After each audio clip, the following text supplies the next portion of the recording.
자, 찾았으면 같이 돌아가면서 읽겠습니다. 이일 후에 예수께서 자신의 어머니와 형제들과 자신의 제자들과 함께 가버나움에 내려가셨으나 거기에서 여러 날 머물지 아니하셨더라.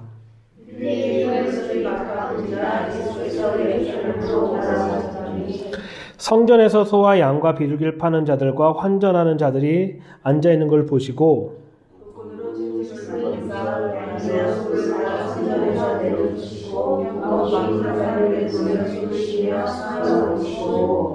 비둘기를 파는 자들에게 말씀하시기를 이것을 여기서 치워라. 내 아버지 집을 장사하는 집으로 만들지 말라고 하시니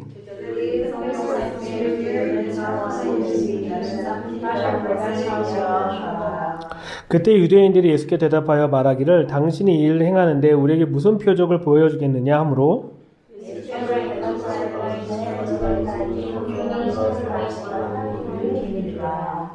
그러자 유대인이 말하기를 이 성전은 46년 동안이나 지었는데 당신이 이것을 3일 만에 세우겠다는 말이냐라고 하였다.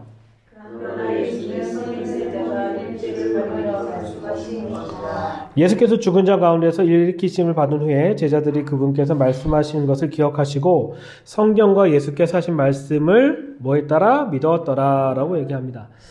자, 계속적으로 이제 성전, 요한복음에 나타나 있는 성전 사상에 관한 것을 얘기하는데, 자, 잠깐만, 우리가 요한복음 2장을 한번 가보면, 2장에 가보면, 제가 그냥 볼게요. 2장 1절에 가보면은, 1절에 사흘 되던 날에 갈릴리 가나안 혼인이 있어 예수의 어머니도 거기 계시고라고 얘기해요.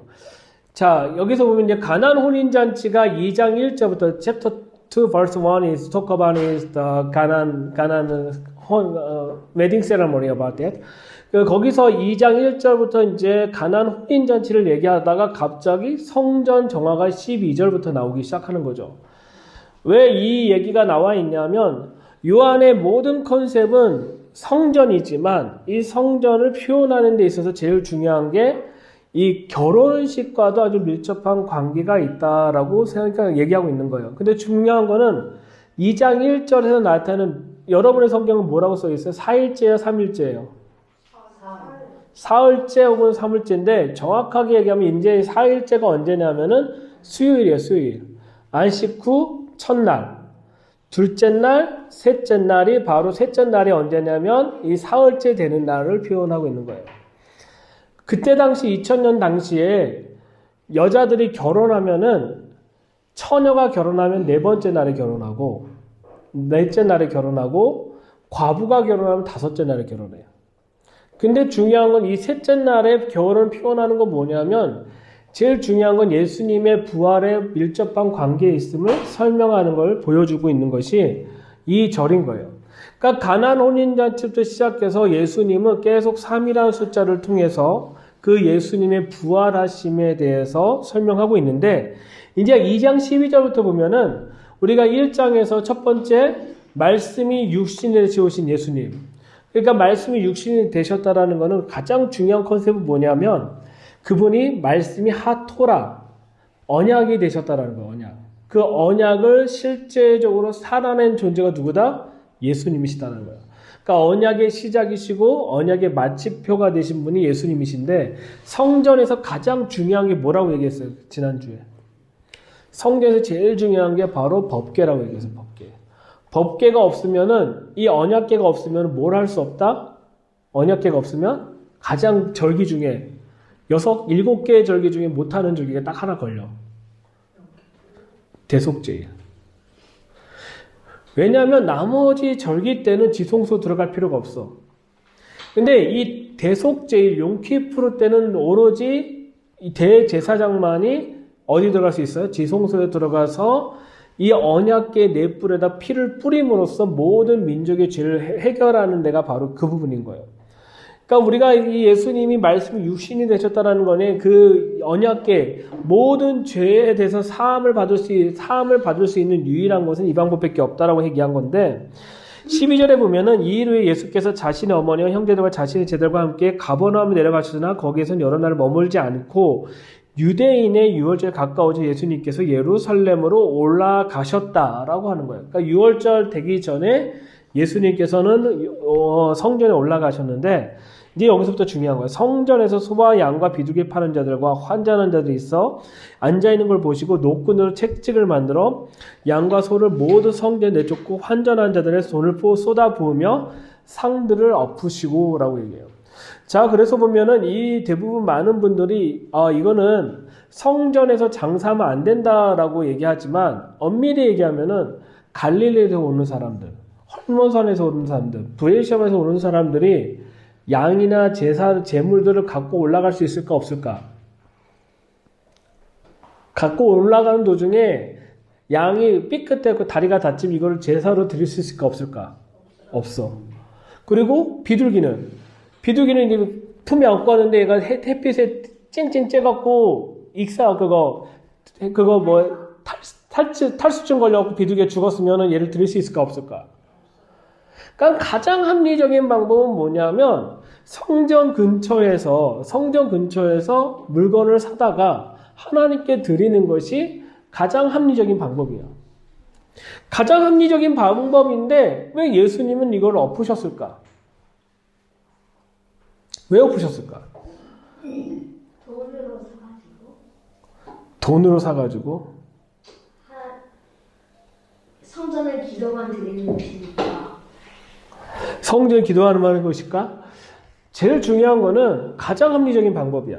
우리가 논리적으로 생각해도 성전 근처에서 소를 사고 양을 사고 비둘기 사갖고 제사를 드리는 게 가장 합리적이고 합당한 방법인데 하나님은 가장 중요하게 보이는 포인트가 뭐냐면 마음이거든.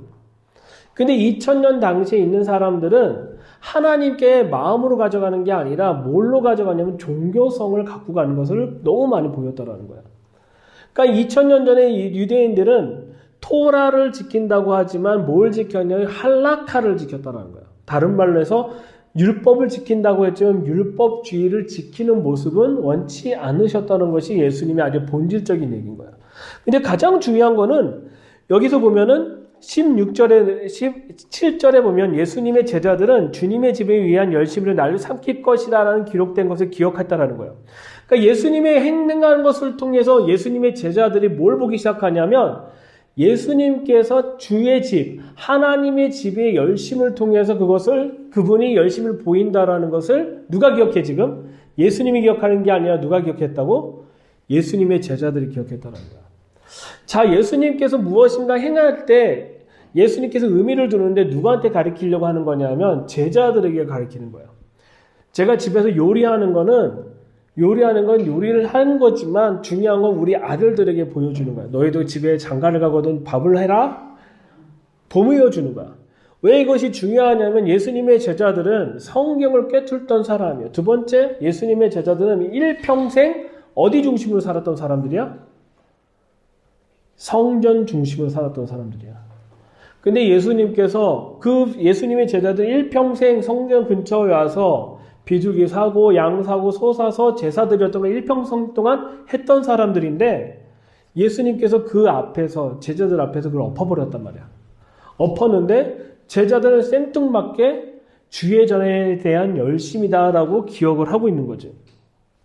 그래서 이제 18절에 보면 그때 유대인이 예수께 대답하여 말하기를 당신이 이 일들을 행하는데 우리에게 무슨 표적을 보여주겠느냐 하므로. 자, 신기한 거야. 왔는데 엎었어. 엎으면 말려야 되잖아. 말려야 되는데 말리는 게 아니라 무슨 질문하냐면 당신이 이 일을 행하는데 우리에게 무슨 표적을 보시겠냐는 거야. 동문서답 같지 않아. 내가 밥상을 엎었는데 당신은 어떤 요리를 해주실 겁니까? 라고 질문하는 거야.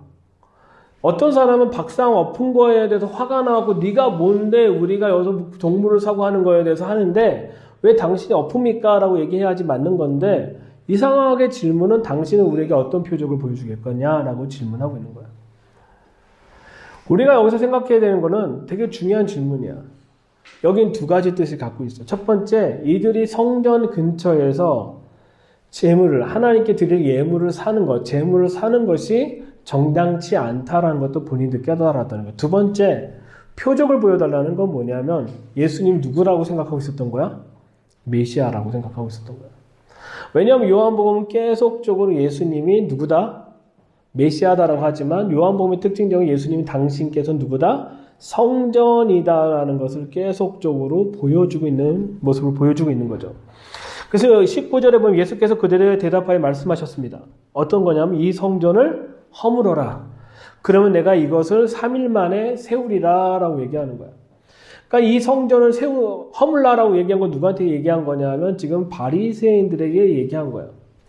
이때 당시에 바리새인과 사두개인은 누구한테 잘 보였었냐면은 헤롯, 대헤롯에게 되게 잘 보였어요. 그레이트 헤롯이라는 사람인데 헤롯 대왕에게 잘 보였고, 그래도 헤롯 대왕도 이들에게 잘 보였던 이유는 뭐냐면 성전을 지으면서 이들이 하나님께 나가는 게 아니라 성전이라는 걸 지으면서 자신들의 정교성을 정당화시켰던 시즌이 바로 이 부분인데, 그래서 헤롯이 성전을 몇 년 동안 지었다고 여기 성경에? 성전 몇 년 동안? 46년 동안 지었다가 47년. 심지어는 예루살렘에 있는 성전이 멸망하기 전까지, 파괴가 되기 전까지 또 성전은 완성되지 않았다라는 거야. 그래서 계속적으로 이런 포커스를 잡고 있으면 놀라운 건 뭐냐면 당신이 일을 하는데 우리에게 무슨 표적을 보여주겠냐니까 예수님께서 이 성전을 허물라 내가 3일 만에 뭐 하겠다? 성전을 짓겠다라고 했는데 중요한 건 21절. 그러나 예수께서는 성전인 자신의 몸에 관한 하신 말씀이다 라고 얘기하는 거야. 그러니까 예수님께서는 부활하셨는데 부활하신 몸이 뭐라고 표현한 거야? 성전이라고 얘기하는 거야. 그러면 우리가 예수님이 부활하셨으니까 예수님이 이 땅에 오신 우리 몸은 어떻게 될까? 우리 몸도 똑같이 부활이 되는데 중요한 건 그때 우리 몸도 어떻게 되는 몸? 성전된 몸이 된다라는 걸 얘기하고 있는 거예요. 근데 이거를 고린도전서에서 보면은 사도 바울은 더 땡겼어. 어디까지? 우리가 예수 그리스도를 믿고 그의 영이 있다면, 그의 말씀이 있다면 우리 몸이 뭐라고? 성전이라고 얘기하는 거예요. 우리 몸이 바로 성전이라는 것을 계속적으로 이제 이것을 통해서 설명하고 있는 거죠. 그래서 22절에 보면 예수께서 죽은 자 가운데서 일으키심 받은 후에 제자들이 그분께서 이 말씀하신 것을 기억하시고 성경과 예수께서 하신 말씀을 믿었다라고 얘기해요. 자, 중요한 건 성경과 예수께서 하신 말씀을 믿었다라고 얘기해요. 성경. 여기서 성경은 어떤 성경일까요? 예수님 당시 신약 성경 있었을까 없었을까? 없었어요. 히브리어로 타나크야. 더 그냥 구체적인 토라와 모세오경과 근데 선지서만 있었을 뿐이야. 근데 이 모든 것이 뭐에 관한 것을 얘기했다? 성전에 관한 것을 얘기했다라는 거야. 그러니까 예수님의 제자들은 이 성경을 읽으면서 성전이 회복이 될 것을 얘기하고 있는데 이것이 어디에 나와 있냐면 에스겔서 48장 한번 가볼게요. 에스겔서 48장.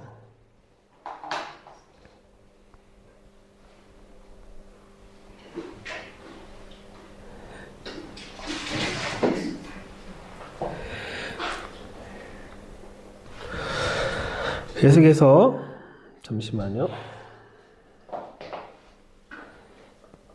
내가 찾아놨는데 45장